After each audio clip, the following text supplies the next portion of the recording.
Hey, and welcome back to the Rick and Dafs Podcast. I'm Dafs. And I'm Rick. And as always, we are here unscripted and raw. Can I have some more? It's season 4. Welcome to season 4. No one stopped us yet, and I'm still on the regular fly list. So that just means we gotta crank it up a notch. I'm pretty sure that Charles Dickens joke from me probably put it over the top. All the feedback in the studio here is because of all the bugs that the CIA and FBI have. They're just like probably highly disappointed with the information they're getting. The NSA's guy, like, guys, would you put the bugs further apart? Okay, you're messing with our feed. Oh, man. Well, yes, we are back. We are. And kind of a callback to season 2 opener. We're going to do worst bosses, but they're not going to be video game bosses. No. They're going to be fictitious bosses. And we've come up with what I think is perhaps the best way to measure them all. We're going to be going through Michael Scott, Dumbledore, Kirk, Gordon Ramsay, and Mr. Burns. Mr. Burns. There we go. And we have a 4-tiered system. We do. Yeah. No stupid, like, made-up scale for us. We're doing the real deal. Only an idiot would try and do something different. Anyways, so we should probably get on that. Is it going to be on there? The news. Yep. But first, the thought of the week. Strip poker on the Enterprise. Who you got? They only have one Z. But contractually, he had a banner. Wesley Crusher would make a terrible Dread Pirate Roberts. I feel like you're doubting my ability to seduce an ape princess. I'm not doubting. I'm a little doubting. It's the Rick and Dafs Thought of the Week. All right, so for this Thought of the Week, we were kind of discussing the thoughts that keep us up at night. And Rick mentioned this one. What would it take to have a 50-50 shot of defeating or defending yourself? Well, it could be defeating. Against a jaguar. A full-grown. A full-grown jaguar. Strongest bite strength of all the cats. Of any of the large cats. I'm looking at a short list here. So it's stronger than a gorilla, a polar bear, a hyena, a bull shark. You know what it's less than? What? Hippopotamus. Oh, yeah. I would not want to be attacked by a hippopotamus. They are the deadliest animals in Africa. Yes. Jaguar, bite force, 1,500 PSI. That's insane. Hippopotamus, 1,800 PSI. Yeah, makes sense. That is very frightening. You can watch them bite alligators in half. It's really weird. So that means it's 1/6 more powerful. Anyways. So what would it take to be able to defend yourself? Clearly, with crush strength, nothing you put on is going to really protect anything that gets in its mouth. It's going to get crushed. But you're not allowed to use things like firearms, obviously. Yeah, firearms, that's too much of an advantage. And like a full suit of armor, there's no way you're going to be able to move around fast enough. Also, if its bite strength is that strong, it would go right through the armor. Or at least crush the armor into around your you. bones. Yeah. And you get terrible bleeding / compartment syndrome. Yeah. And then you just be slowly dying. You have to assume, if you're lucky, you're going to try to remain standing, but you're probably going to lose an arm. Because it's probably going to shatter an arm. Well, it's going to be bad. So what are you going to use? Well, for me, I was thinking about the bat suit from the last movie. Because it's lightweight, but super strong. Plus, it's got those forearm bat wing things that you could use to, like, fend it off. If it was biting your arm, at least it's going to hurt its mouth when it's biting you. So I was thinking that. I was thinking trident. But also, in the back of my mind, what just popped into my head, a bullwhip. I could maybe try and keep it at bay with the whip. If I caught it, maybe it would really hurt it, and it would maybe think about running away because of the reach of the bullwhip. So I would say maybe not the bullwhip, because even if you do a solid strike with a bullwhip, all it's going to do is create a cut, very much like your trident would if you just hit it, and you wouldn't have to time it at all. It's true. It makes a loud sound, which is helpful. Yeah, it might scare it. I think it might be more like unnerved by a whip and the movements that it makes and the sound, because it's so irregular compared to a trident is more static and stationary. I don't know. But you're going to be able to create space a lot easier with a trident. Totally. Plus, if it breaks that space, having a trident held sideways, you can push it off of you. That's true. Be way more effective than having a whip. I totally agree. Can I have both? No. Why not? Well, fine if you want to. It's my thought of the week. Damn it. I don't make the rules, so sure, you can have both. I've looked it up. Yep, it's allowed.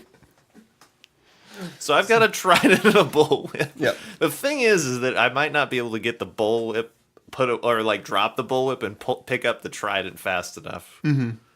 One good throw with a trident could potentially finish it, but it'd have to be a really good throw. Yep. I have to get it like in the neck. Yeah. Your thoughts, Dafs? I was thinking that you would need something that's going to be slash resistant. So I'm thinking Kevlar, covering your chest and arms and neck. Although honestly, it doesn't really matter whether it covers your neck at all, because if the teeth get that close to your neck, it's just going to break your neck. It's not going to worry about cutting it. And then I had a similar idea of distance, some kind of pole arm, maybe like a halberd.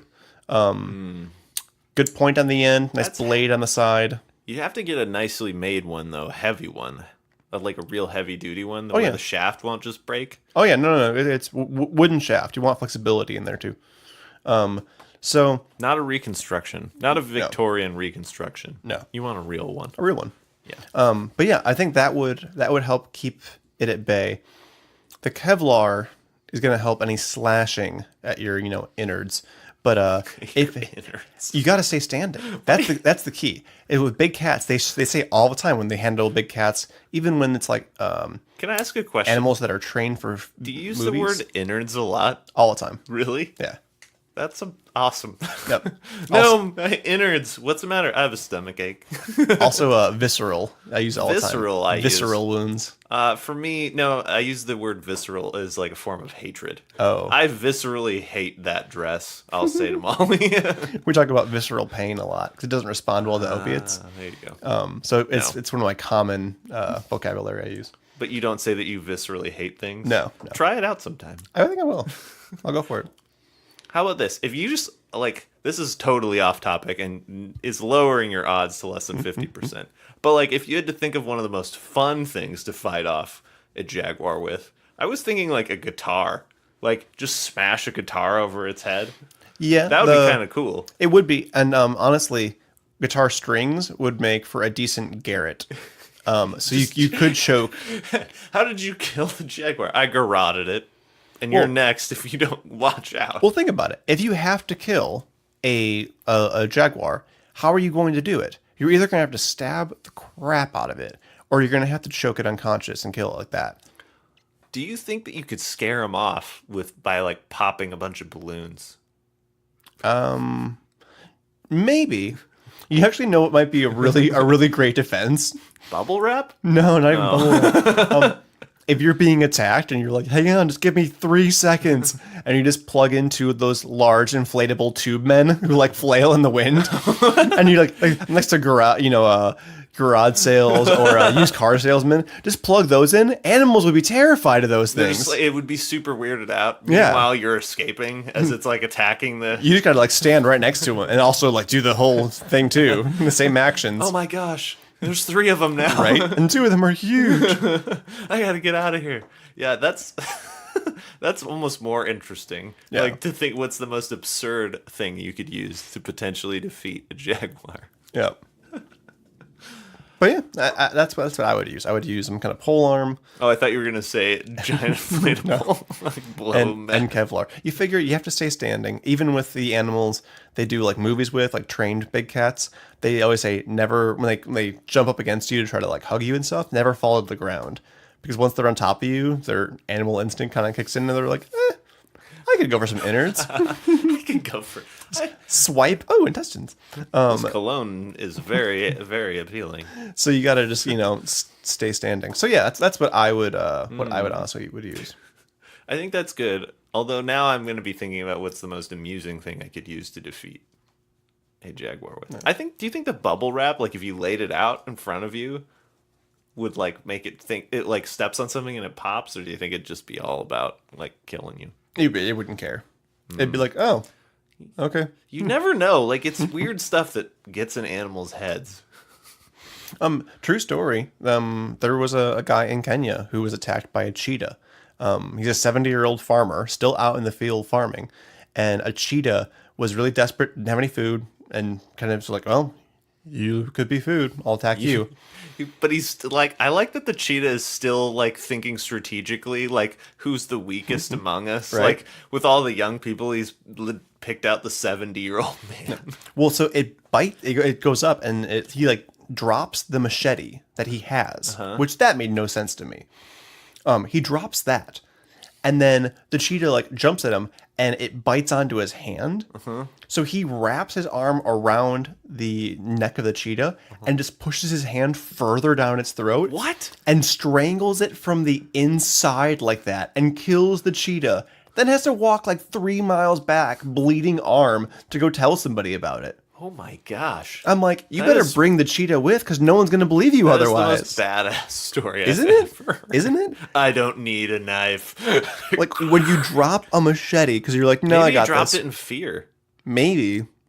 And also, I don't know. Anyways, wow, that's incredible. Yeah, so now I'm like, well, I would need a pole arm, a Kevlar, All I have to say tons is, of preparation to have a chance. all I have to say is it's a really good thing that wasn't a jaguar.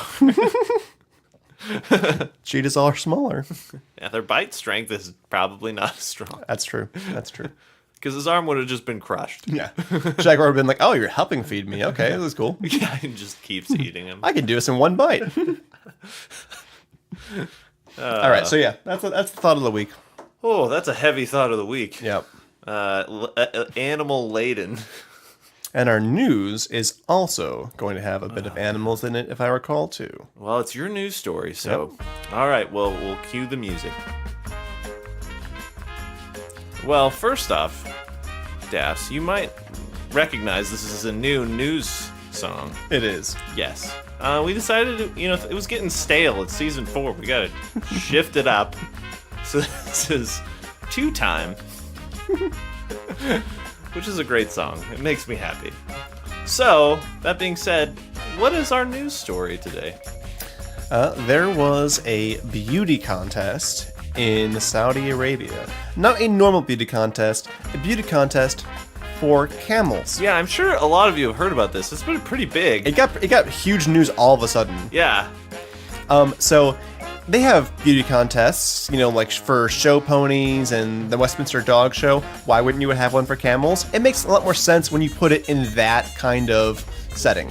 Well, but I think of it as like a county fair type of thing. This was like specifically a beauty pageant, is what I read. Yes, specifically for And camels. there were certain camels that were disqualified Yes, 12 of them. for receiving injections? Botox injections in their lips. And they were disqualified, and then once that fiasco was over, the beauty pageant continued with the rest of the real I wonder camels. where they got the injections. Like their humps, or No, in the lips. In the The lips? lips, so yeah, to decrease the wrinkles. how did they figure that out? I don't know. They're like, this guy's like, he's been poring over books his entire life. He's like, wait a second. The cleft here. This is far too smooth and like plump. This is not real. The rest of the camels were throwing shade at those camels, and the owners were like, this doesn't seem legit. The other camels were vigorously complaining. I was really surprised, though, that it would be the lips, and it wouldn't be like eyelash extensions, because camels have super long eyelashes. They're known for it. Yeah. And like you're leaving the humps alone. I Yeah, mean, there's I thought- so many jokes right there. Well, and the toes. Yeah. And I haven't touched those either. Yeah. I mean, there's lots of things that you could do, but the lips seem to be Wait a the important second. part. This is a single humped camel. that second hump is a fake. I didn't know that this variety of North African camel came with 2 humps.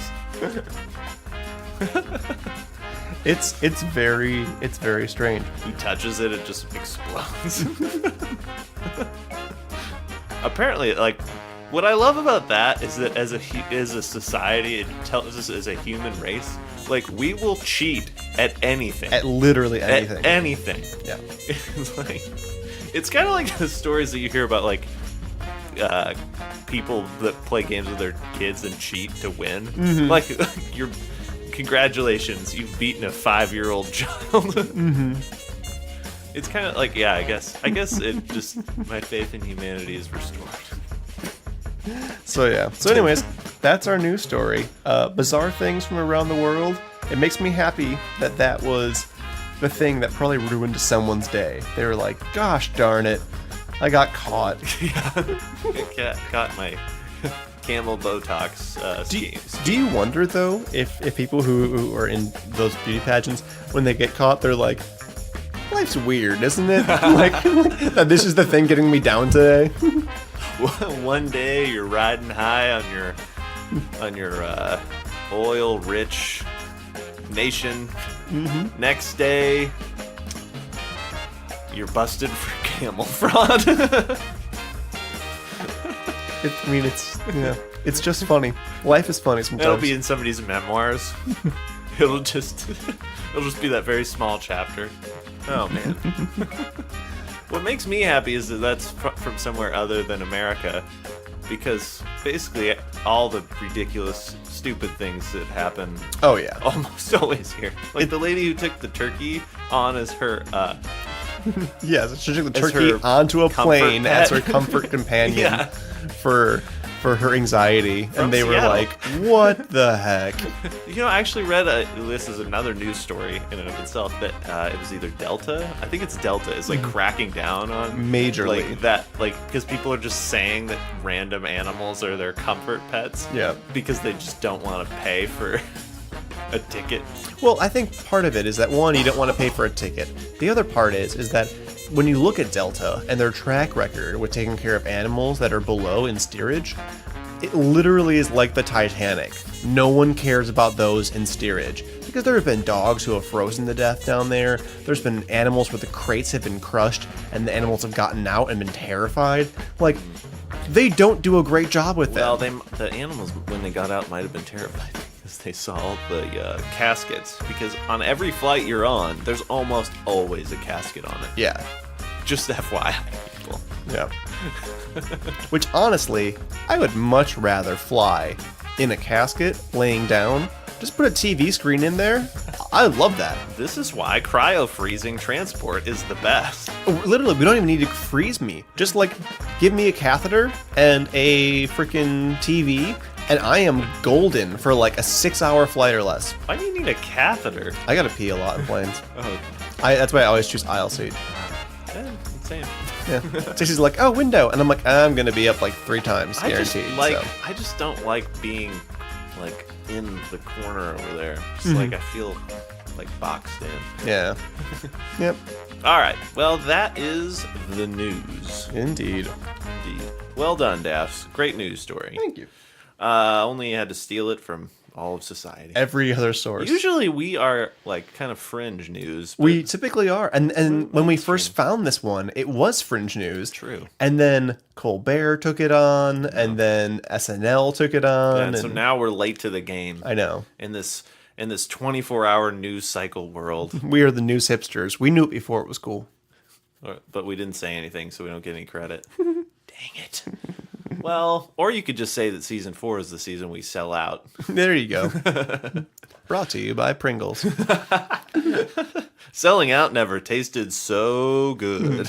Once you sell out, you just can't stop.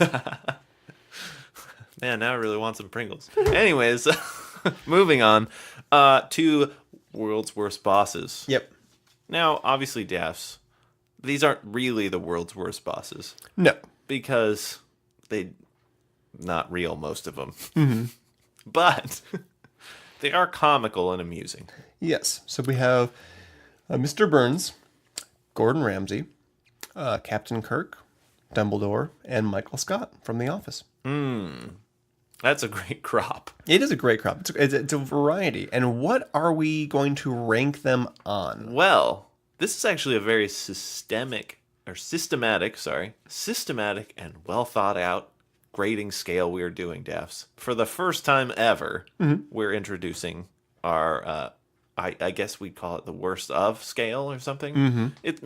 Who knows? It might be like another WWPI. It'll have to be. Yeah, it'll have to be. We can't stop doing it. Anyways, so we are going to grade our contestants and their managerial skills and their jobs that they're doing, because we're not just necessarily grading the boss, but the job also, because they're really it's a symbiotic relationship. Absolutely. One boss for one job might be great for another job, but it might also be terrible. Yeah. Management styles need to, Yep. go along. Anyways, so we are rating them on danger, how much danger you are in at your workplace, status, which is like, social status. For example, working on a spaceship, probably a lot higher status than working in a paper sales middleman factory. Absolutely. Yeah, like The Office. Inconsistency. So that, like, how inconsistent is the boss? Is he taking his meds? Is he is he not? Who knows? And last, misery. This is like, I think it kind of is all encompassing the other ones, but I also think it's also its own thing. It is. Because it's like, how miserable are you? Like if a job that lasts a very short amount of time because you're fired or because it's just over might grade smaller on the misery scale than a long-term, maybe less worse job, but it just goes on and on and on. It's like oatmeal. Absolutely. There's always more of it. Anyways, so where are we starting? Let's start with Mr. Burns. Okay, that sounds good. Mr. Burns, Mr. Burns, for those of you who don't know, Mr. Burns is the nuclear power plant owner on The Simpsons. Very cheap. Yes, very cheap and evil. Actually, yes, very evil. Yeah, but consistently evil. And this is why I don't think he is going to even crack the top. We'll get to that. Let's just run through some of his highlights. Tried to run down Ralph Wiggum in his car after he tagged him on a sunny day in the park. Doesn't seem to remember who any of his employees are. Hit Bart Simpson with his car for real. Or his dog, I think. Tried to have an affair with Marge Simpson. Has inserted himself into the lives of his employees and then stolen their accomplishments. Yeah, seemingly at will. Like there's no stopping him. Loves to release the hounds. Yeah. And the robotic Richard Simmons. So I think that about covers it for him. So first up, danger. How dangerous is it to work for Mr. Burns? Now, I think the question we need to ask is, what kind of employee are we? Are we just a run-of-the-mill employee, or are we putting ourselves in the shoes of Smithers, his loyal assistant? No, I would say it's a run-of-the-mill employee for all of these. Okay. You're just a regular, average employee. So, also to clarify, we're going to grade all these on a scale of 1 to 5. Yes. And then 5 being the worst, 1 being the least worst. Yeah, not the best, the least worst. Yes. Just like this election. Exactly. Who did you think was the least worst? And then we'll total them up. The highest score will win the honor of worst boss. So, danger, if I'm a run-of-the-mill employee at the Springfield Nuclear Power Plant, I'm going to actually give that a 3, a solid 3. Yeah. The reasoning is because he never keeps it up. Nope. There's like nuclear spillage everywhere. It actually might even be higher. Homer is sterile because of the nuclear plant. There's frequent meltdowns because Homer is in charge of safety. I think that, I don't know, it might actually be a 4. I think it's a 3-5. And well, we can't do that. No, that's too. It's too. Fine, whatever. I would say if we can't do 3-5, then it's a 3 because I don't think it's quite a 4. I think. You know what? I agree. Let's go 3-5. Okay. Because it is dangerous because of the fact that it's just he doesn't keep it up. No. He's bribing government officials just to keep it going. It's not good. Yep, so there is definite risk involved. Status, though, working at a nuclear power plant, it's actually got pretty decent status. So if you've ever worked in a nuclear power plant or have family who do so, like Stacey's dad, it's usually one of the best jobs in the entire town because they're usually not near giant metropolises. They're Well, usually but that's out why there. I think it's area dependent. It is. Because I feel like if you told somebody in Seattle you worked at a nuclear power plant, you might get punched in the face. Well, nuclear actually is pretty safe compared to a lot of things like fossil fuels. Yeah, but people don't know that. That's true. They all think everyone's Homer Simpson. They all think it's all Chernobyl. Yeah, and that's the other thing, is that because of The Simpsons, I think the status of the nuclear power plant has gone down. So what we put that down as? So 1 would be the best status, Yes. 5 would be the worst status. I don't know. What are you thinking? Give me your thoughts. I need some thoughts. I'm thinking like 2.5 or 3 because it's not fantastic, but it's definitely not worse. You mean no one's saying like, oh, that is the worst job. And no one's saying like, oh, that is the best job. It's like, yeah, okay. That's probably a pretty good job in some areas. In other areas, maybe not so great. So 2.5? 2.5? Yeah. You keep your scale. All right. I'll keep mine. So we both did a 3.5 for this. Yes. We are also are we gonna total both of ours? Yeah, and add them together. Yeah. So I gave it a 3.5. You gave a 3.5 to danger as well, didn't you? Okay. I'm gonna give a 3 for status. I think it's not as good as you do. I don't think it's bad. I think it's just middle of the road. Okay. And you gave a 2.5. I did. Okay. Next up, inconsistency. You have said that he's consistent, but I think that he's less consistent than you think. I think he'll always take the cheap route, The money route. and I think he never acts altruistically. So, Except for when they pump him up full of drugs and he thinks he's an alien. yeah, one time in how many seasons? 20 something? Well, he also had that change of heart where I can't remember, decides to not fire Homer Simpson. So 2 in 20 years. I think overall That's true. I that's guess he is more pretty consistent. consistent. So I think for consistency, we can give him a 2. It's pretty consistent. It's not the most consistent, but it's pretty consistent. That's true. I'm going to break my own rule. I'm going to give him a 1. Okay.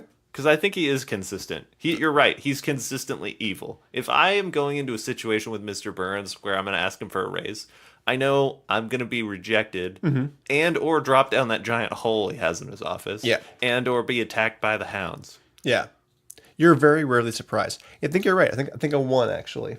I could see that. So a total of 2 for inconsistency. Between the two of us. Oh, I'm just keeping my own separate because that's going to confuse me a whole lot. I am keeping track of both. Okay. Because I'm a genius. Anyways. Somewhere Molly's like, no, he's not. She's shaking her fist in the other room. All right, misery. Now, It's pretty miserable. Misery, I think, is my favorite one because it's like it just could go so many different directions. Working at a nuclear power plant that's run by an evil billionaire who, And your entire livelihood is based on his whims and whether he remembers you or not, and wants to insert himself into your life that week. yeah, except for if you're Carl, he loves Carl, but the chances of you being Carl, not super great. Yeah. We all can't be. Most of us are Lenny's. Few Yes. of us are Carl's. Right. Story of my life. So, I think misery, people around you are getting fired, there's accidents, you're worried about losing your job at any moment. I think that's pretty high. I'd give it 3.5. You know what? I keep being a contrarian to you, which is probably good for the ratings. So I'm going to keep doing it. Anyway. It is Sweeps Week. Anyways. I actually am going to go the opposite direction because it's such a poorly run facility. Remember, I think it's like Scott Spezio, the baseball player, or whatever. It's like there as a ringer, and he's got a job, and he like drops some nuclear waste, and they're like, don't worry about it. And he's like, man, this is sweet. Like, you can just be incompetent at your job. Homer Simpson is woefully unqualified to do his job. But He you gets paid well. are the average employee. Yeah, So if but- you were surrounded by people who are incompetent, and no matter what they do, they're not going to get fired, and your safety is related to them, that's miserable. That is the definition of my It misery. is scary. I agree. I think it's less. I think that you could just kind of also coast, though. Would you coast? Would I coast? I know the answer is no because of... Would I personally coast? No, you wouldn't. But would the average person coast? You don't like working in a place where people don't care and are wanting to do the bare minimum. That's true. But I also don't think I would care about working at... Well, you know what? You're probably right. Damn it. I'm going to go slightly... What'd you give it? I give it a 3.5. 3.5. I'm going to give it slightly less. And I'm just going to go again for a 3. Okay. So you went 3.5. So that gives him a total of 6.5 for the category of misery. Okay. Let's total him up. So for danger, we both gave him a 3.5 for that job because it's very dangerous. It's not well kept up. So he scores a 7 there.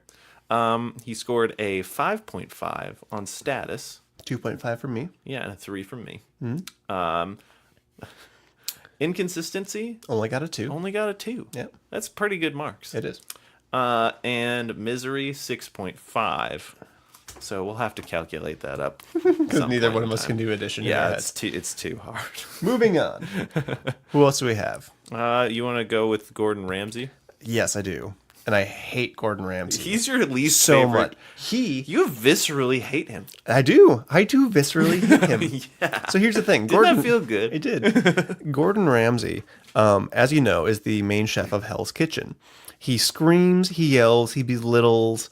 He is a nightmare to be around unless you're on one of his kids' cooking shows, at which point he's super helpful and lovely. We're not on his kids' show. No, we're not kids. So we would be in this hellscape of a kitchen with people yelling and crying and being fired and constant pressure left and right to do nearly impossible work with incompetent people around us. And this is his employees. We're not saying we're just going to be on the game show where it might last a week and then you're fired. You have to work for him like a real job. But the thing is the only way I'm working for him is as a contestant.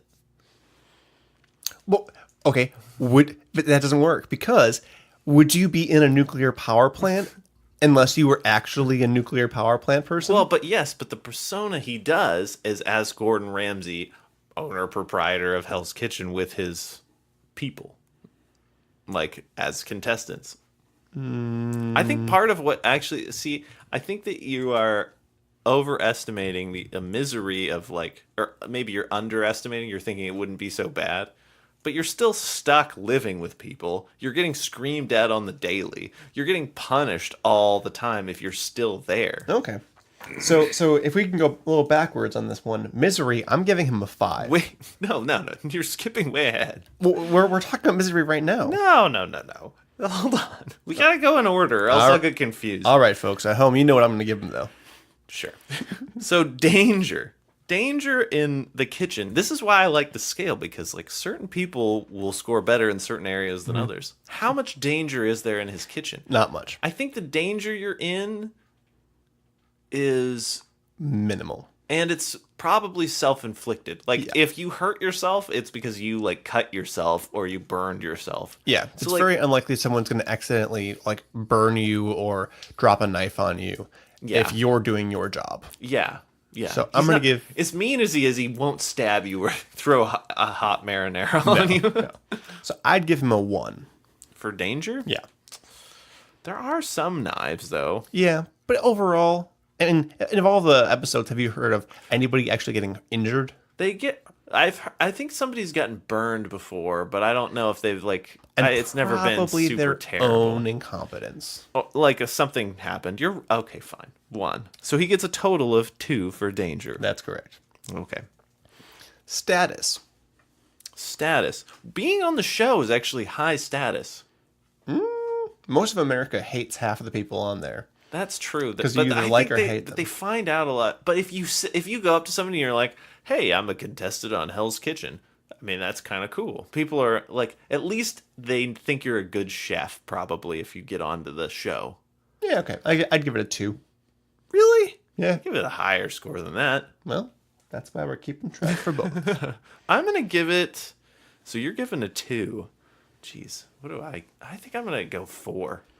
So he gets a total for 6 there. Wait. No. Wait, hold on. 4's the worst. Oh, yeah, you're right. 5's the worst. You're right. I'm doing it backwards. Yes. Oh, okay. Then I'm with you. Let's give him a 2. Okay. I was like, what? I got confused. I apologize. Okay. 4 for status would be like, I am a vagrant who also is in charge of killing puppies who aren't wanted. That's a 5. That's a 5. Okay. So he gets a total of 4 for status. Good marks there. Inconsistency. How inconsistent is he? I'll say this. When they're judging their plates or whatever, he'll either love it or hate it. And you have very little knowledge of what it's going to be before he starts yelling. I think he's very inconsistent. The thing, you know what? I'm going to agree with you because I feel like I'd be constantly on edge. Yes. If I worked there. If I just saw him, I'd be like, oh, God.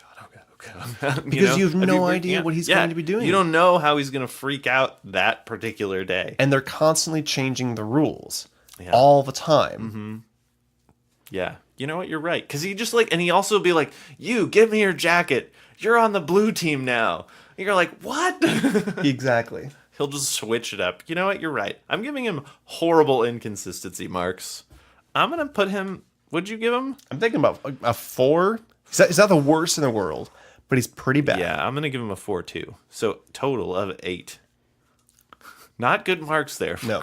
And misery is 5. We all know what I'm saying. We all know I'm doing it. It's the worst. The thing I will counter with is that you can get fired very quickly. But timeline should not affect your misery. If people around you are being screamed at, if you're being screamed at... living in constant fear, and then you have to go home and live with these miserable people. That's true. You do have to live with them. It's 5 for me. You can balance it out with any number you want, but it's horrible. This is almost like the McDonald's fries question. Mm-hmm. Would you have, maybe it's the opposite almost, where it's like, would you have a short amount of really terrible misery, or would you rather have a lot of misery spread out over a longer time, for a very long time? Mm-hmm. It's the same either way. See, but to me, my personal opinion is that I would rather be just absolutely miserable for 2 weeks and then it's done. Although the horrible psychological scarring can literally live forever. That's true. It may last you the rest of your life, depending on how long that is. I just can't find it in my heart to give somebody a 5 for being on a cooking show and getting I would immediately be fired. And the other thing is that you could just make a mockery of it and get fired. Mm-hmm. Although you could do that for any job, unless they like you being mean to him and it's good for ratings. Because people have been horrible and been kept on. That's true. They're they'll be like, Desmond has no shot to win. But people seem to really hate him, so we'll keep him around. Yeah. That's true. You're right. That may backfire. It might. I can't give him a 5. But I am going to give him a solid 3.5. That's so low. You think that's low? I think that's super low. It's above average misery. Average should be 0. 1 is bad. All job has at least some of misery. All job has maybe a 1 of misery. Yeah, 1 is probably the most tolerable level of misery. So he gets an 8.5 for misery. My money's on him taking it. Is it? It is. I think he's the worst of all of them. Okay. Next up, it's Captain Kirk. Okay. Danger. High level of danger. Super high. If you are an average employee, you are constantly being attacked by Romulan warbirds. Klingons. Sometimes your own captain because he turns evil. Oh, yeah. Yeah, there's brainwashing involved. Yeah. There's random diseases that are being constantly spread through the ship. Or maybe you're somebody who was just smothered by 1 million pounds of those... Tribbles that fell onto you. Yeah. You don't know. Chances are good the average person will not make it the entire length. You have a 50-50 shot, I think, of living through an entire tour under Captain Kirk. It's a 5-year journey. Yeah. Well, plus, the red shirts, I mean, who are we most likely to be in this scenario? Well, we're the average people. We're not and even if you are one of the top ones, just because you're not killed does not mean you're not in constant danger. That's true. Lieutenant Yar was killed. Uhura? No. Oh, Yar. Yeah. Yeah, but that was on Next Generation. That's true. But it proves that one of the main characters can still be killed. Everyone else is still in constant danger, even if they're not dying. Well, they're being treated or having their brains be altered. Like there's that one where like Sulu goes evil. I know that Spock goes evil a couple times. There's constantly those touchpad screens you're at exploding and shooting sparks in your face. And the thing is even if you quit, like you resign your commission, you're still out there for 5 years. So you gotta, or like not 5 years, but you gotta wait until there is a realistic like space dock for you to get off on and catch a transport back to civilization. Yep, absolutely. So what score? I'm going 4.5. You think there's a more dangerous boss on this list? Not on this list, but in general, I think there is. Okay, fine. Like, I guess, like, Soldier would be a 5. I think if it were truly 5, he wouldn't be allowed to keep his captainship. But I think it's pretty bad. So we're both going to give him a 4.5. So that is a score of 9. That's the highest so so far. He's coming out of the gate hot. He wants this. Kirk wants this. Status, though? That's where he scores poorly. Yeah. He scores, I think he scores, what? Do you score a 1 or do you score a 2? I'm thinking you got to give him a 1. Low marks for status. Where else are you going to get better status than being on an exploratory spaceship? I mean, I don't even think Jonas Salk, who invented the polio vaccine, probably got as much status as those Enterprise dudes. That's what kept him up at night. He was like, this is great and all, but I'll never be as popular as Kirk. I'll never be on a spaceship exploring new galaxies. Yeah, that's true. And plus, it's like the flagship. Mm-hmm. Plus, they're like, when they, like, everybody's like, oh, they're on a 5-year mission to explore. Like, they're going places no human has gone before. Mm-hmm. Like, when you come back, everybody's going to want to hear that story. Everyone's going to have a book deal. I think it's a 1. Yeah. It scores a pitiful 2 for status. Yep. Because it's actually a good job to work for him. Inconsistency. He's a tricky one because I think he's actually consistently inconsistent. He is. So the thing is you can usually bet on him Some crazy pulling idea. some Kirk-esque escapade. What's difficult is that Spock, the most logical person with possibly the best strength, definitely won our Fight Club for Star Trek Fight Club. Did, although I think Worf gave him a good run for his He did. That's true. Spock never knows what Jim is going to do because Jim always keeps his cards close to his chest. He's always pulling plan B out of nowhere and never informing anybody else of his plans. So it relies solely on him, and he's constantly being poisoned or seduced or punched or captured. That's true. So- or traveling back in time for some unknown reason. If you never know what the plan is, Yeah, if that would be so know, stressful. That is inconsistent. But like I crazy. also might just be some guy working at a box who's like constantly getting electrocuted when it explodes. Which is also, That's also very scary. you really don't know what you're just going to get each day you're going just to work. working, all of a sudden it's like you're just shocked. It's like, oh no. You're thrown into the air 20 feet back You're in some getting boxes. PTSD just from looking at like the buttons on. Yeah, I gotta give him a 5 for his inconsistency because it's not just him; it's the job is wildly inconsistent. You have no idea what's gonna happen. Yeah. You're in constant danger, fear. Yeah. I'm gonna give him a 5. Yeah, I was thinking 4.5, but I kind of... Are you thinking that you want to, like, if this becomes a running thing, you want to save room for No. somebody? Because I feel like he deserves I can't think of another possible contestant unless they were actually insane who deserves a 5. Yeah. At which point, I would be okay with breaking the scale and giving them an extra point and giving them a 6. we can give him a 10. We can do Okay, that. so a total of 10. We're Yep. each going to give him a 5. Yep. All right, wow. He is well on his way to earning the coveted title of Worst Boss. What I think we should do this season, if we can, is maybe do 4 episodes, and then we can have a championship. The worst 4 bosses to come out of their region. Misery. Misery, I rank this pretty high also. Really? Well, I don't know. You know what? You're right.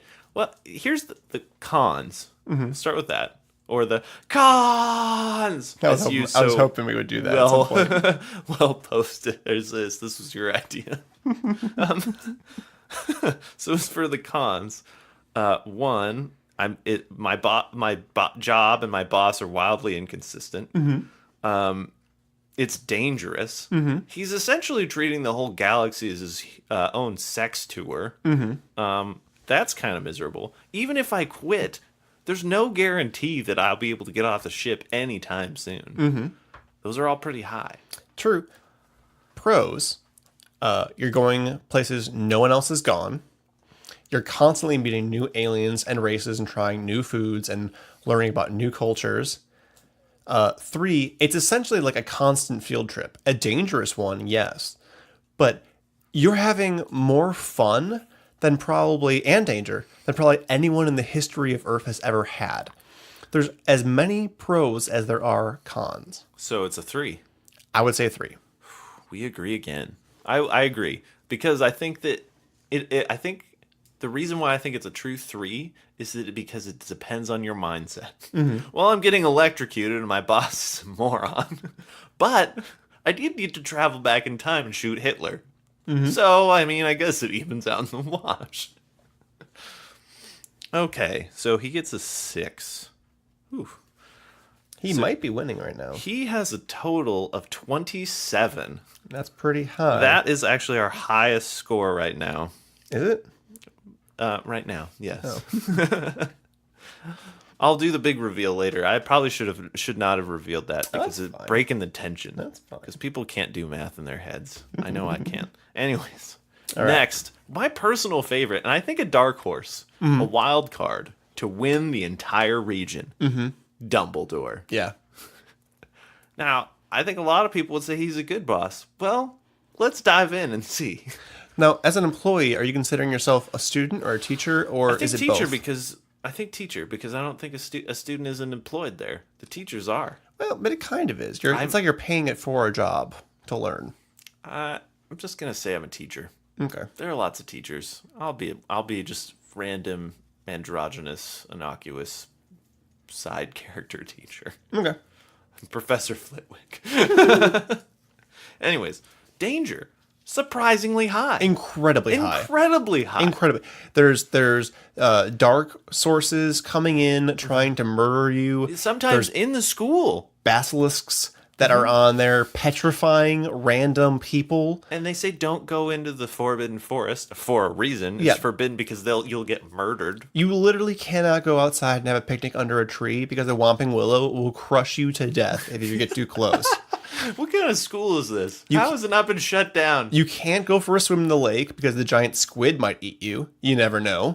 At one point in time, there are Dementors guarding the school, quote unquote. The giant squid. Trolls randomly get in. Trolls get into the dungeon.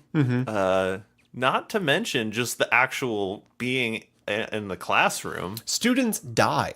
Also, students legit die on your watch. You know what? And I bet there's tons of other deaths that are just not talked about. Because think about it. During Quidditch games, people just disappear. Or they get what they call splitched when they're trying to do like transportation. Yep. And they'll get cut in half. Here's another thing. I bet there are just tons of regular, like old wizard deaths that they just write off. Here's another thing. We're not even looking at what your job is. You are teaching young children magic. Oh, yeah. Who knows how many of them have tried to curse them? Right? You're teaching kids. They know what curse is, just like kids know swear words when they're in school. Yeah. They learn them from friends.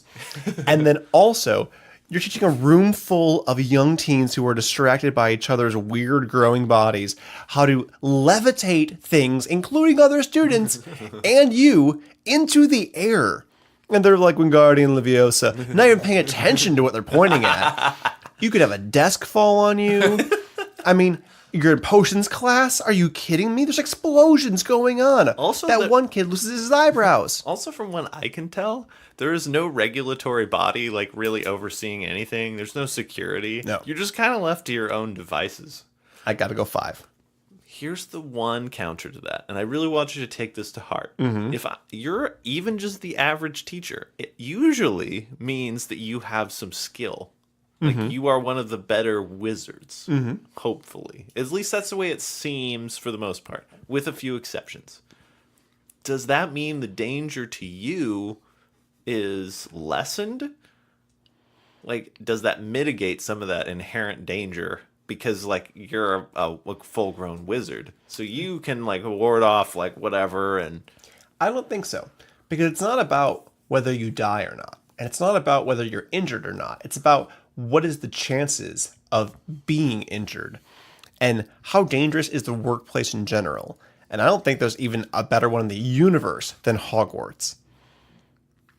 I think you have a better chance of being put in harm's way being in Hogwarts than you do on the Starship Enterprise. Or in the nuclear power plant? Yes.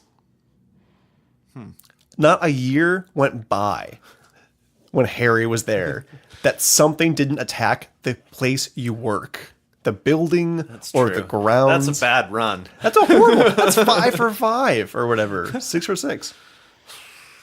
You know what? You're right. I gotta go 5. Okay, we'll both go 5. Right. So Dumbledore gets a 10 for danger. Starting off poorly. Yep.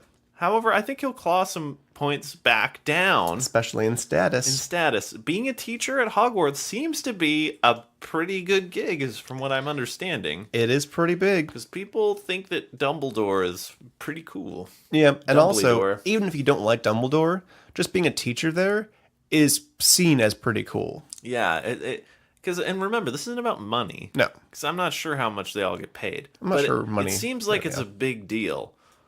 Yeah. Where, like, people come to work there who are, like, celebrities. Yeah. It'd be like being a teacher at Harvard.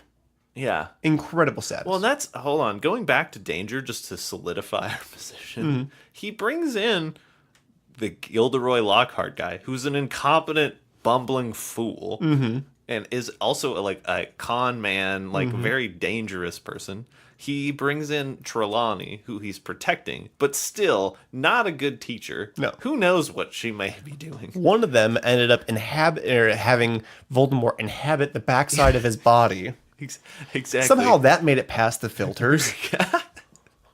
Yeah, right? With the loathsome security. The TSA is running this place. Very poor. Zing. We're going to wand you down. Nope, no medals. You're probably fine. You should have been checking for organic, magical materials. Right? No, this guy's hot. Oh my gosh. He's off the scale. Hagrid literally has a dragon, which is illegal, on school grounds. Dumbledore has no idea. He's bringing a weapon, a dangerous weapon, onto school grounds. Well, not to mention the fact that he has the hippogriff. Yeah. Oh, and the giant spiders that are in the Forbidden Forest. Yeah. So, yeah, I think that well backs up our... Yeah. But status, you got to go 1. Everyone loves it. Yeah. Everyone knows it by name. Yeah, it's true. If you work at Hogwarts and you're... Like, even Filch probably could pick up some girls at the pub by saying that he works at Hogwarts. Even though he's a complete and utter tool. So, poor marks there. Only scores a 2 for status. Inconsistency. Wildly inconsistent. Constantly. And he keeps secrets from you. Yeah. Like I'm saying, you're random, like your old Professor Flitwick, you have no idea that he hired Lockhart knowing that he was fake, or that he's housing, he's having Hagrid go on secret missions for his order. Or how he, likes Harry and wants to protect him, but then thinks that that's a character flaw in himself. So he starts ignoring Harry, even though he cares about his safety. Yeah. That is so inconsistent. That's horrible. Also, and this is an aside, but just it would annoy me. He's wildly, eccentric and strange. And he just, at random points, he's like, well, Ron and Hermione and Harry, I know you broke into the school's forbidden zones and did all this stuff, but here's 50 points. To Gryffindor. 50 exactly. Points to Gryffindor. You're just like, what? Yeah. I have to give him a 5. It would be there's some wild inconsistencies. I have to give him a 5. Although he's incredibly powerful. Mm-hmm. When you know who comes back, do you feel more safe being with him, going back to danger? No, because he dies. Spoilers. If you haven't read or seen the movies for Harry Potter and you're listening to our show, you deserve spoilers. I was arguing with a friend who says spoilers should be forever forbidden. No. I think there are certain things you just gotta... Like, if you don't know that... We've referenced Harry Potter so many times in this show that if you don't know the whole story... If you don't know that Darth Vader's Luke's dad by now... Yep. 40 years too late. Yep. Anyways, almost 50 years. Anyways, so you're giving him for inconsistency a 5? A 5? That's tough. I don't see how you could possibly give him anything less when he rewards bad behavior, punishes bad behavior, rewards good behavior, punishes good behavior. I can't see, though, how I can give him a better score or the same score as Kirk, who scored a 10 for inconsistency, because I feel like there is more. I'm not sure. I feel like I think it's exactly like Kirk, because I feel like Kirk will always do what he thinks is best for the Enterprise, just like Dumbledore will always do what he thinks best for the school and students. But that might be a terrible idea and very complicated, and he keeps it to himself, and it might not even work out right. That's true, because he's like, well, Harry Potter's name came out of the Goblet of Fire. I'll just run with it. Harry, did you put your name into the Goblet of Fire? Just yelling at him. Yeah, I was very upset with the choices that Michael Gambon made. That's neither here nor there. So a big 10 for inconsistency. Yep. So he's clawing his way back. Yep. This is the make or break. Misery. I don't know how miserable you are. It's not that bad. It's bad, but it's not that bad. Yeah, it's not. I don't think it's. Oh, it's tough. It's tough. Because you like your job. You'd probably still go back. You'd probably get good pay. You have good status. But you're definitely looking forward to the summers off. And I don't know, as it compares to the rest of the wizarding world, how much more dangerous it is. It definitely seems like it's way more dangerous. That's true. Fair enough. The status would be very good. Honestly, I think being a teacher in general for young kids would be miserable in and of itself, regardless of magic or dementors. But you've chosen to be a teacher, so you must not hate it too much. I must not hate it. Misery. I think those last few years after Dumbledore's dead would be pretty rough. Although I can't really fault him for being dead. Do you include him being dead as misery? Him being dead, and do you include what's her name? That's true. Having your boss be murdered by a student would be pretty rough, because as far as everybody knows, it was the student that... Yes, it was a student. It wasn't Snape. Yeah. As far as they know. Also, what was her name? Professor Umbridge? Yeah. Ooh, that definitely Dude, counts. she was the worst. She intentionally made everyone's life miserable. That's true. I give it a 4. I was going to give it a 3. I'm going to stick with 4. Okay. I think that's pretty miserable. So a total of 7. He's getting some pretty high scores. He is. Good marks there for Dumbledore. Yeah, right? And lastly, but not leastly, Michael Scott. Michael Scott. So I don't think there's much inherent danger working at a paper supply company. The only real injuries that you got is paper cuts, and also there was a bat that was trapped on Pam's head. Kelly's not Pam's. head. Yeah, Kelly's head. And also Dwight might attack you. She got hit by a car one time. Also by Michael Scott. So there's not no danger. It's not a 1, but it's not high danger. It's like a 1.5. I'm going to give it a 1. Yeah? I actually might give it a 0. I don't know about that. I don't think there's much more danger than in... Dwight sets fire to the office for a fire thing. He has weapons everywhere. It's true. Freaking Stanley has a heart attack at work because he's so traumatized. Okay, you win. 2. I'm giving him a 2. I'm going to give it 2. All right, what are you giving? I'm going to give it 1.5. Oh, I gave a higher than you. Well, I don't think it's that bad. Fine, then I'll lower mine. I just think we're at 3 then. Okay. 3 total for danger. Not great for Michael Scott coming out of the gate. No. Status? Status. Low. Low status. At one point in time, Jim says, when I tell people I work at Dunder Mifflin, they think I sell mufflers or mittens. And frankly, all of those sound better than paper. Right. So I let it slide. I'd say overall, Status is it's not the worst. No. Like, you're not like that vagrant killing puppies.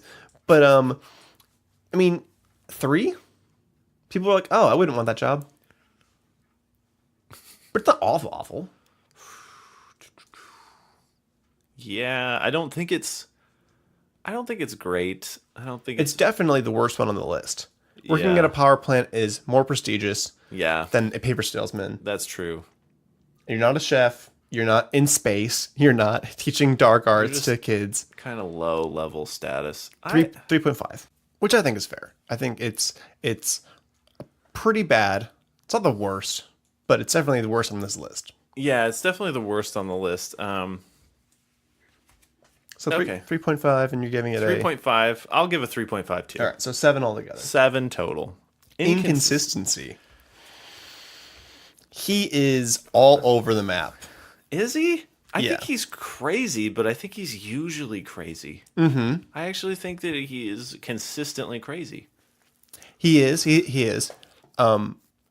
He might do something though and have HR come in and have to do like, videos. Your workday's constantly being interrupted. Now, if you're accustomed to that, it's consistent. If That's true. There is a lot of changes. And you know what? I did point out at the beginning of this that the job was part of it. So like if your job is constantly being interrupted by conference room meetings to discuss sexual harassment, or like your boss is making you try and help him find a girlfriend. yeah, well, that's the thing. His subjects he jumps to, what he wants to do that day, it never makes sense. Randomly, he needs to do a 5K walk to support the rabbit because he got Kelly rabies, No, whatever her name is, Meredith. rabies. And so they go on it, and then they're like, where are we? And Jim's like, I'm going to guess 5K away from the office because he didn't think to make a loop.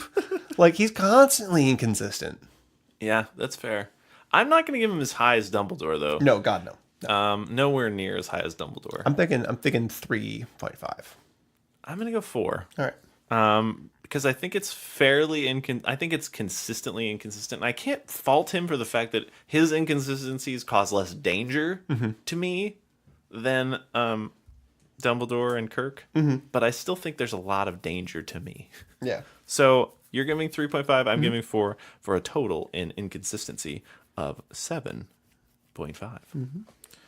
Misery level, I think that's probably a little harder one for him because I think there's a lot of shenanigans going on. If I'm not being paid well and it's also miserable, if it's a decent earning job and like it's just like I don't know, but it's also going on forever. There's a lot of fun they have. There's a lot of annoying things they have. It might be more fun than actually working in a real office. Yes. But overall, any of these people could go and work for the competition and they consistently come back. Like people leave this job and then come back to this job. Like who? People choose to stay. What's his name? The guy who got fired and worked in the bowling alley and then they brought him back. That's because he doesn't have any other prospects. Well, no, but they also had another office where they went and worked, another location. That's true. And they came back to work for Michael. They have had other opportunities. People consistently want to work there. Like Stanley is just running out the clock, but Jim could go anywhere. Dwight could go anywhere. And True. And they keep coming back and working there. And it's like there has to be other jobs you could do in Scranton. Well, here's the other thing: is that he will bring you like he brings Dwight back when Dwight quits, and like Dwight can't find anywhere else to work. So like if he kind of has this misfit crew that like you could fit in a place that maybe you wouldn't be able to otherwise. And I guess that he'd always have your back. Yeah, he's very loyal. When it comes down to it. Not really in the moment. Not loyal internally, but with his employees, for anybody who's outside the company who comes in, Yeah. he's super loyal. Yeah, it's true. Except for if you're Toby. Yeah, he hates Toby. No! God, no! So misery level, I'm going to give him a low score. Yeah. It is 2. Yep, I agree. I'm putting 2 down for me as well. So total of 4. Yep. All right. Now, if you just had to give this off the top of your head, now who do you think has the worst score? I definitely think it's between Kirk and Dumbledore. Dumbledore? I don't know who is ahead, but I don't think the other people come anywhere close to it. I still think Ramsay would be the one I'd hate to work for the most, but that's just my personal opinion. What's funny about this as I'm scoring it is that actually there is a fair consistency of scores. Like the scores actually aren't that different, which is why this is a good scale, because it's measuring out these vastly different bosses. I think I will call this the M.I.S.D scale. The M.I.S.D? Yeah. M.I.S.D. SD. I like it.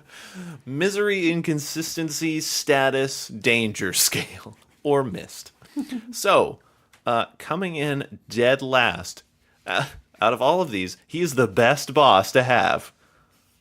Mr. Burns. Really? With a score of 21. Really? See, what happened was the status hurt him, and he's consistently evil. Yeah. So even though there was a decent amount of danger, he scored a 7 total, and a decent amount of misery, he scored a 6.5. Just not quite enough. Too much status, too much consistency from your evil boss. So he's the best. Who do we have next? Second to last, Michael Scott. Yeah. Scoring a 21.5.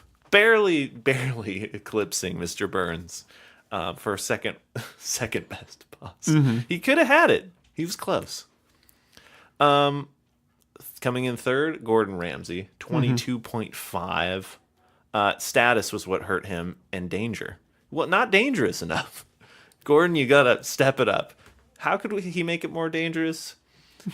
Juggling knives. Or releasing live animals to be slaughtered into the kitchen. I was thinking the exact same thing. I was thinking, all right, you need to prepare these quails. And they're like live quails. And like, oh, God. Or I thought you were going to be like... Grizzly bear. Yeah.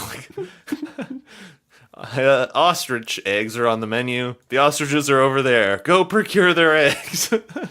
They actually had an ostrich egg section in one of their episodes where they had to throw ostrich eggs against the wall and there were like notes hidden inside, but they left like all the yolk and stuff in there too. That's just a waste. It was a huge waste of food. And then at the end, the team that lost had to clean up the entire dining room covered in egg yolk. That's a shame.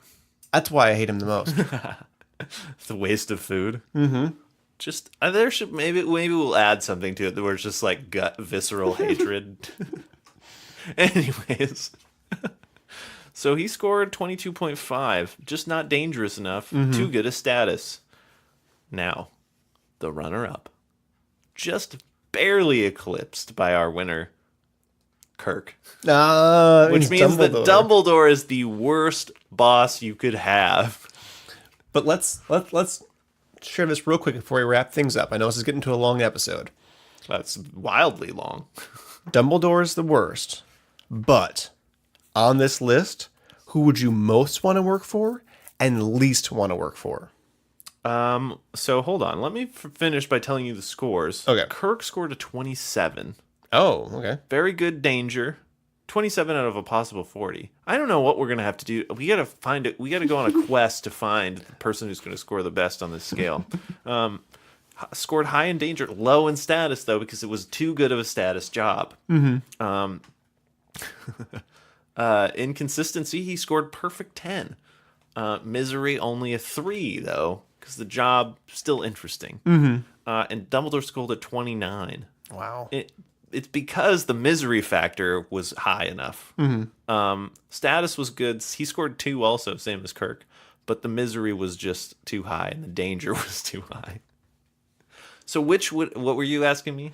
I'm going to say, with him being the worst and Mr. Burns being the best, who would you want to work for the most and the least on here, though? That's a tough call. if I go work for Dumbledore, at least I'm a wizard. Yeah, right? It was just kind of cool. Or Kirk. You get to be in space and... Kirk is the one I actually would probably least work for. Really? I think so, to be honest with you. I'd probably most like to work for Dumbledore or Michael Scott. Michael Scott for just I'd actually end up being on TV also. Maybe I could write a book or something, make some money. Dumbledore, I'm a wizard. Kirk, I feel like I'm just on his personal sex tour of the galaxy. Don't make any money because it's like Earth. Money doesn't exist. Money doesn't exist, yet I still have a lowly rank and I'm in horrible danger. So for me, I would actually go with Kirk. Okay. I would most want to work for Dumbledore. Same reasoning. You're a wizard. It'd be kind of cool. Never a dull moment. Even if it's dangerous, fun. I also would work for Kirk, but not as much as Dumbledore. Worst is Gordon Ramsay. He is the worst boss on this list. I hate him so much. Viscerally? Do you viscerally. hate him viscerally? I viscerally hate him. Was that why you asked me that? Just so you could go on a little diatribe against Gordon? Yes. Because he is by far the worst on this list, regardless of our ranking. The thing about Gordon Ramsay when I was thinking about this is that I'm working in a kitchen. It's the danger factor that just makes him he's not as terrible because I'm not in horrible danger of being murdered or tortured. Mm-hmm. So, well, that's kind of a shocking result, though. I know. I claimed him to be a dark horse, and he proved me to be right. I should have put all my quatloos on him. Anyways. So, there you have it. The worst boss out of all of these is Dumbledore. Wow, this has been If you disagree with our assessment... Viscerally disagree. Keep it to yourself. But if you have any great ideas of who we should have... on our list? Are you choking on your rage? I suddenly just started dying. Choking on his rage. If you have somebody that you think should be on this M.I.S.D list, they have to be well known enough to where the general populace, like your boss, doesn't qualify. No, unless your boss is Mark Cuban or somebody like that. Yep. Go ahead and email us at Rick and Dafs. I just had a wonderful idea. I think George Steinbrenner should go on the list. Who's he? He owned the Yankees for a long time and was notorious for just firing his managers for no reason and then rehiring them later on. Huh. Well, we'll talk about that one. All right. But, yes, feel free to email us. Hit us up on Facebook. As we start season 4 with a bang. This is a 1 hour, 12-minute episode. Dang. And it took even longer than that. Because editing. Anyways, this has been a great episode. I'm very excited about the upcoming 4th season of the Rick and Dafs Podcast. As am I. All right. And don't forget to tell your friends about us. Absolutely. Yes. So for all of us here, I'm Rick. I'm Dafs. Have a good one.